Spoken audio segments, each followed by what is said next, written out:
या देवी सर्वभूतेषु मां कालरात्रिरूपेण संस्थिता नमस्तस्यै नमस्तस्यै नमस्तस्यै नमो नमः। ओम दुम दुर्गाय नमः। मां कालरात्रि की कृपा सदैव आप सभी पर बनी रहे। दोस्तों, आज की वीडियो में आप सुनेंगे मां कालरात्रि की कथा, पूजा विधि, आरती और क्षमा प्रार्थना। मां दुर्गा की यह 7वीं शक्ति कालरात्रि के नाम से जानी जाती है, अर्थात जिनके शरीर का रंग घने अंधकार की तरह एकदम काला है।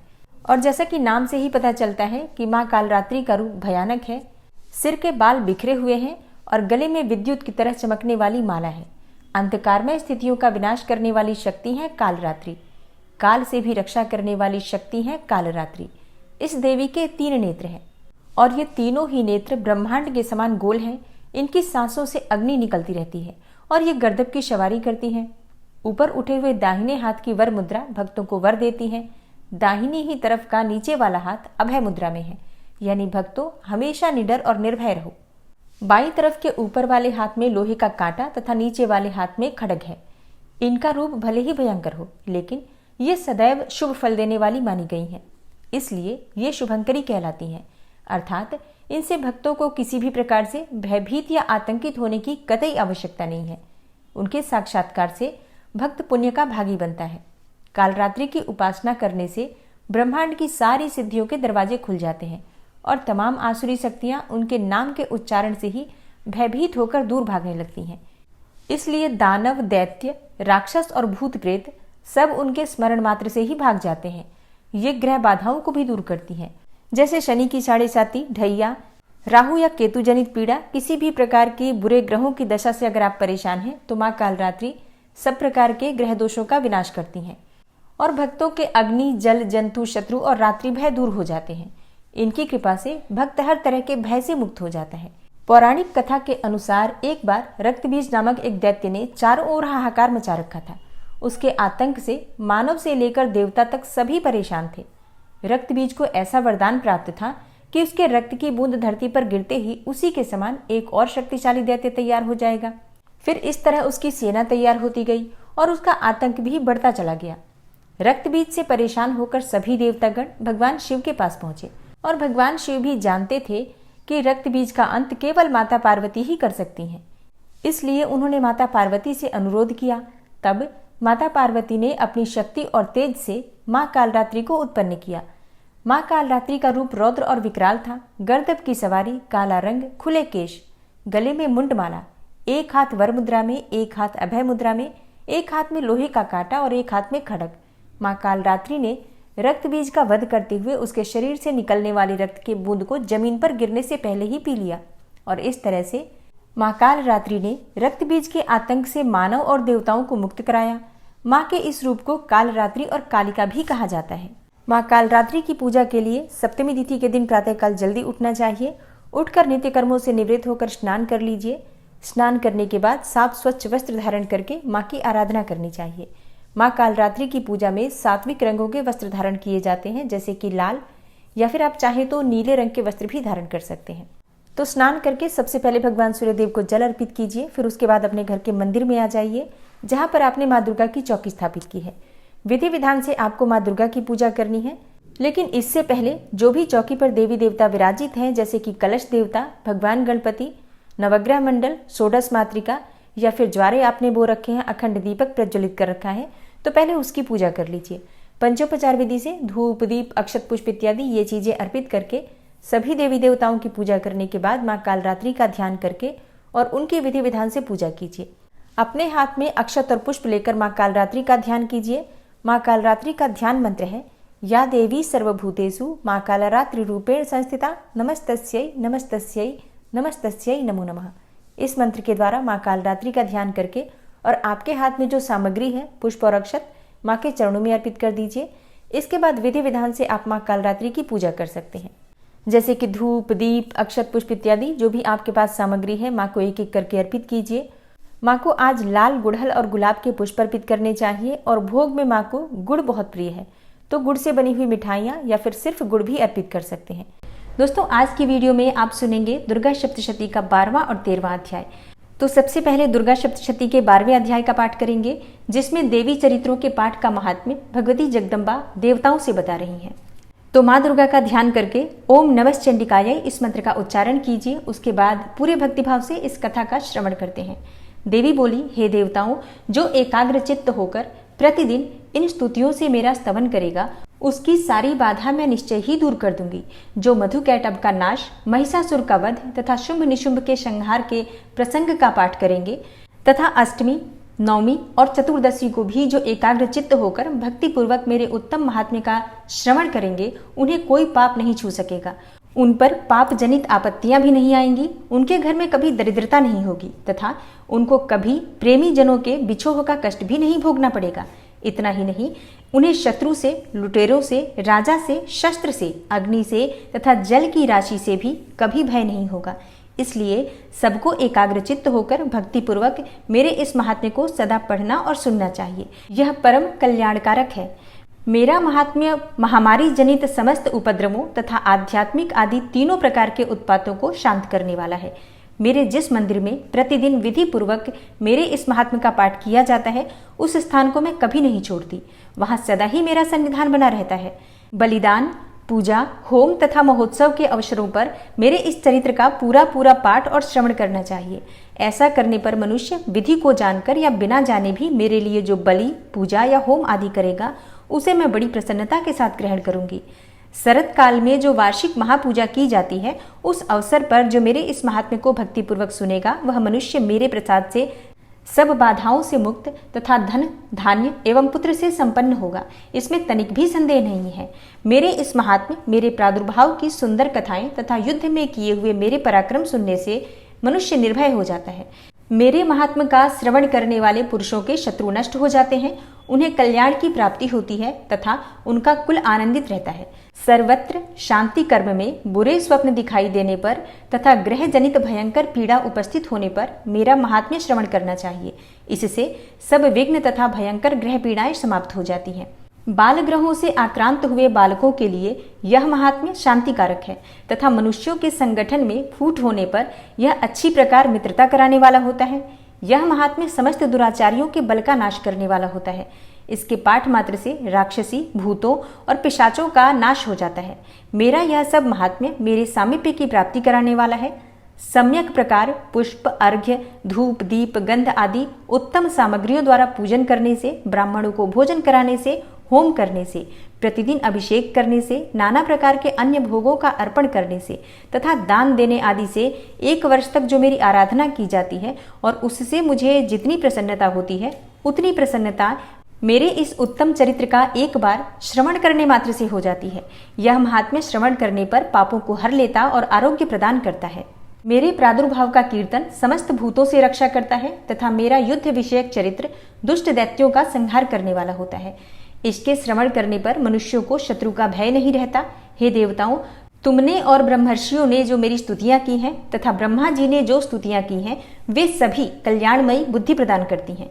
वन में, सूने मार्ग में अथवा दावानल से घिर जाने पर, निर्जन स्थान में लुटेरों के दाव में पड़ जाने पर या शत्रुओं के पकड़े जाने पर अथवा जंगल में सिंह, व्याघ्र या जंगली हाथियों के पीछा करने पर, कुपित राजा के आदेश से वध या बंधन के स्थान में ले जाए जाने पर अथवा महासागर में नाव पर बैठने के बाद भारी तूफान से नाव के डगमग होने पर और अत्यंत भयंकर युद्ध में शस्त्रों का प्रहार होने पर अथवा वेदना से पीड़ित होने पर, किम बहुना सभी भयानक बाधाओं के उपस्थित होने पर जो मेरे इस चरित्र का स्मरण करता है, वह मनुष्य संकट से मुक्त हो जाता है। मेरे प्रभाव से सिंह आदि हिंसक जंतु नष्ट हो जाते हैं तथा लुटेरे और शत्रु भी मेरे चरित्र का स्मरण करने वाले पुरुष से दूर भागते हैं। ऋषि कहते हैं, यो कहकर प्रचंड पराक्रम वाली भगवती चंडिका सब देवताओं के देखते देखते वहीं अंतर्ध्यान हो गई। फिर समस्त देवता भी शत्रुओं के मारे जाने से निर्भय हो पहले की भांति यज्ञ भाग का उपभोग करते हुए अपने अपने अधिकार का पालन करने लगे। संसार का विध्वंस करने वाले महाभयंकर अतुल पराक्रमी देव शत्रु शुंभ तथा महाबली निशुंभ के युद्ध में देवी द्वारा मारे जाने पर शेष दैत्य पाताल लोक में चले गए। हे राजन, इस प्रकार भगवती अंबिका देवी नित्य होती हुई भी पुनः पुनः प्रकट होकर जगत की रक्षा करती हैं। वे ही इस विश्व को मोहित करती, वे ही जगत को जन्म देती तथा वे ही प्रार्थना करने पर संतुष्ट हो विज्ञान एवं समृद्धि प्रदान करती हैं। हे राजन, महाप्रलय के समय महामारी का स्वरूप धारण करने वाली वे महाकाली ही इस समस्त ब्रह्मांड में व्याप्त हैं। वे ही समय समय पर महामारी होती हैं और वे ही स्वयं अजन्मा होती हुई भी सृष्टि के रूप में प्रकट होती हैं। वे सनातनी देवी ही समयानुसार संपूर्ण भूतों की रक्षा करती हैं। मनुष्यों के अभ्युदय के समय वे ही घर में लक्ष्मी के रूप में स्थित हो उन्नति प्रदान करती हैं और वे ही अभाव के समय दरिद्रता बनकर विनाश का कारण होती हैं। पुष्प, धूप और गंध आदि से पूजन करके उनकी स्तुति करने पर वे धन, पुत्र, धार्मिक बुद्धि तथा उत्तम गति प्रदान करती हैं। ओम नमः चंडिकायै। इस प्रकार श्री मार्कंडेय पुराण में सावर्णिक मनवंतर की कथा के अंतर्गत देवी महात्म्य में फलस्तुति नामक 12वां अध्याय पूरा हुआ। और अब आप सुनेंगे दुर्गा सप्तशती का 13वां अध्याय। और दुर्गा सप्तशती के 13वें अध्याय में सुरथ और वैश्य को देवी का वरदान प्राप्त होने का वर्णन किया गया है। ऋषि कहते हैं, हे राजन, इस प्रकार मैंने तुमसे देवी के उत्तम महात्म्य का वर्णन किया जो इस जगत को धारण करती हैं। उन देवी का ऐसा ही प्रभाव है। वे ही विद्या अर्थात ज्ञान उत्पन्न करती हैं। भगवान विष्णु की माया स्वरूपा उन भगवती के द्वारा ही तुम ये वैश्य तथा अन्यान्य विवेकी जन मोहित होते हैं, मोहित हुए हैं तथा आगे भी मोहित होते रहेंगे। हे महाराज, तुम उन्हीं परमेश्वरी की शरण में जाओ। आराधना करने पर वे ही मनुष्यों को भोग, स्वर्ग तथा मोक्ष प्रदान करती हैं।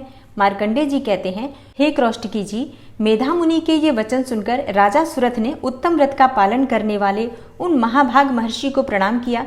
वे अत्यंत ममता और राज्यापहरण से बहुत खिन्न हो चुके थे। हे महामुने, इसलिए विरक्त होकर वे राजा तथा वैश्य तत्काल तपस्या को चले गए और वे जगदम्बा के दर्शन के लिए नदी के तट पर रहकर तपस्या करने लगे। वे वैश्य उत्तम देवी सूक्त का जप करते हुए तपस्या में प्रवृत्त हुए। वे दोनों नदी के तट पर देवी की मिट्टी की मूर्ति बनाकर पुष्प, धूप और हवन आदि के द्वारा उनकी आराधना करने लगे। उन्होंने पहले तो आहार को धीरे धीरे कम किया, फिर बिल्कुल निराहार रहकर देवी में ही मन लगाए एकाग्रता पूर्वक उनका चिंतन आरंभ किया। वे दोनों अपने शरीर के रक्त से प्रोक्षित बलि देते हुए लगातार 3 वर्ष तक संयम पूर्वक आराधना करते रहे। इस पर प्रसन्न होकर जगत को धारण करने वाली चंडिका देवी ने प्रत्यक्ष दर्शन देकर कहा। देवी बोली, हे राजन तथा अपने कुल को आनंदित करने वाले वैश्य, तुम लोग जिस वस्तु की अभिलाषा रखते हो वह मुझसे मांगो, मैं संतुष्ट हूँ, अतः तुम्हें वह सब कुछ दूंगी। मार्कंडेय जी कहते हैं, तब राजा ने दूसरे जन्म में नष्ट न होने वाला राज्य मांगा तथा इस जन्म में भी शत्रुओं की सेना को बलपूर्वक नष्ट करके पुनः अपना राज्य प्राप्त कर लेने का वरदान मांगा। वैश्य का चित्त संसार की ओर से खिन्न एवं विरक्त हो चुका था और वे बड़े बुद्धिमान थे।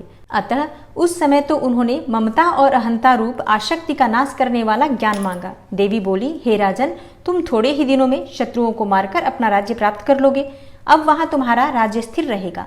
फिर मृत्यु के पश्चात तुम भगवान विवस्वान अर्थात सूर्य के अंश से जन्म लेकर इस पृथ्वी पर सावर्णिक मनु के नाम से विख्यात होगे।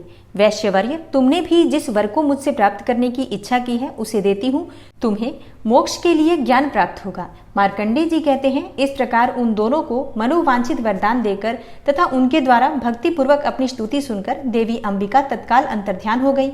इस तरह देवी से वरदान पाकर क्षत्रियों में श्रेष्ठ सुरथ सूर्य से जन्म ले सावर्णी नामक मनु होंगे। इस प्रकार श्री मार्कंडेय पुराण में सावर्णिक मनवंतर की कथा के अंतर्गत देवी महात्म्य में सुरथ और वैश्य को वरदान नामक 13वां अध्याय पूरा हुआ। ओम नमः चंडिकायै। दोस्तों, दुर्गा सप्तशती के ये 13 अध्याय हैं और इन 13 अध्याय का पाठ जो भी भक्त सच्चे मन से पूरे भक्ति भाव से पढ़ता या सुनता है उस भक्त की समस्त मनोकामनाएं पूर्ण होती हैं और माँ भगवती जगदम्बा की कृपा सदैव उसको प्राप्त होती रहती है। और अब आप सुनेंगे माँ कालरात्रि की आरती। ओम जयति जय कालरात्रि, मैया जयति जय कालरात्रि, दुखों की संहारिणी माँ, सुखों की माँ दात्री, मैया जय माँ कालरात्रि।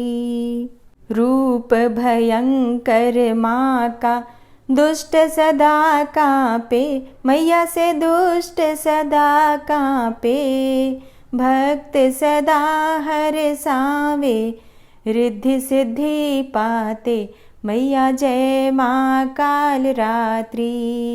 महामाई तुम जग की दयामयी हो माँ, मैया दयामयी हो माँ।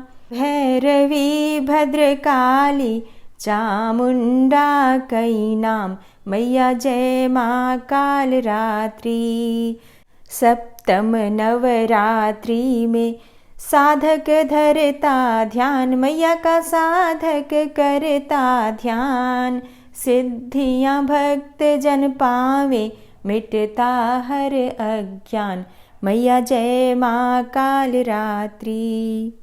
खड्ग धारिणी मैया वर मुद्रा धारी, मैया वर मुद्रा धारी। सृष्टि करे नित आरती, गुण गावे नर नारी, मैया का गुण गावे नर नारी। ओम जय माँ काल रात्रि। सर्व जगत है मैया तुमसे प्रकाशित है, मैया तुमसे प्रकाशित है। कर दो कृपा है मैया, हम सब याचक हैं, मैया हम सब याचक हैं। जय काल रात्रि माँ, मैया जय काल रात्रि माँ। भूत प्रेत डर भागे, मैया जब तुम आती, मैया जब तुम आती हो। शत्रु भय न सतावे, करुणा माँ बरसाती, मैया जय माँ काल रात्रि। गर्दभ सवारी साजे, दुखों का अंत करे, मैया दुखों का अंत करे। निर्बल शक्ति पावे, भय से माँ मुक्त करे, मैया भय से मुक्त करे। मैया जय माँ काल रात्रि, मैया जय माँ काल रात्रि। माँ काल रात्रि की आरती जो कोई नर गावे, जो कोई नर गावे। शक्ति भक्ति नित पावे, डर न निकट आवे, भक्तों डर न निकट आवे। ओम जय काल रात्रि माँ, मैया जय काल रात्रि माँ। ओम जयति जय काल रात्रि, मैया जयति जय काल रात्रि। दुष्टों की संहारिणी, सुखों की माँ दात्री, मैया जय माँ काल रात्रि, मैया जय माँ काल रात्रि। माँ की आरती करने के बाद क्षमा प्रार्थना ज़रूर करनी चाहिए। तो दोनों हाथ जोड़कर माँ से क्षमा प्रार्थना करते हैं। हे परमेश्वरी, मेरे द्वारा दिन रात बहुत से अपराध होते रहते हैं। मुझे अपना दास समझकर मेरे उन अपराधों को आप कृपापूर्वक क्षमा करिए। हे परमेश्वरी, मैं आवाहन करना नहीं जानता, विसर्जन करना भी नहीं जानता तथा पूजा करने का ढंग भी नहीं जानता। हे माँ, मुझे क्षमा करिए। हे देवी सुरेश्वरी, मैंने जो मंत्रहीन अर्थात ना मंत्रों को जानता हूँ, क्रियाहीन अर्थात ना क्रियाओं को जानता हूँ और भक्तिहीन अर्थात ना भक्ति के प्रकार जानता हूँ, तो मैंने जो मंत्रहीन, क्रियाहीन और भक्तिहीन पूजन किया है वह सब आपकी कृपा से पूरे हों। सैकड़ों अपराध करने के बाद भी जो आपकी शरण में आके जगदम्बा कहकर पुकारता है, उसे वह गति प्राप्त होती है जो ब्रह्मा आदि देवताओं के लिए भी पाना आसान नहीं है। हे जगदम्बिके, मैं अपराधी हूँ किंतु आपकी शरण में आया हूँ। इस समय दया का पात्र हूँ, आप जैसा चाहें वैसा करें। हे देवी परमेश्वरी, अज्ञानवश, भूल से या बुद्धि भ्रष्ट होने के कारण मैंने जो भी न्यूनता या अधिकता कर दी हो वह सब क्षमा करें और प्रसन्न हो। हे सच्चिदानंद स्वरूपा परमेश्वरी, जगन माता कामेश्वरी, आप प्रेम पूर्वक मेरी यह पूजा स्वीकार करें और मुझ पर प्रसन्न रहें। हे देवी सुरेश्वरी, आप गोपनीय से भी गोपनीय वस्तु की रक्षा करने वाली हैं। मेरे निवेदन किए हुए इस जप को ग्रहण करिए। आपकी कृपा से मुझे सिद्धि की प्राप्ति हो। इस प्रकार क्षमा प्रार्थना मंत्र के पाठ से दुर्गा माता आपके जाने अनजाने में हुए सारे अपराधों को क्षमा करेंगी और उनकी कृपा सदैव आपके ऊपर बनी रहेगी।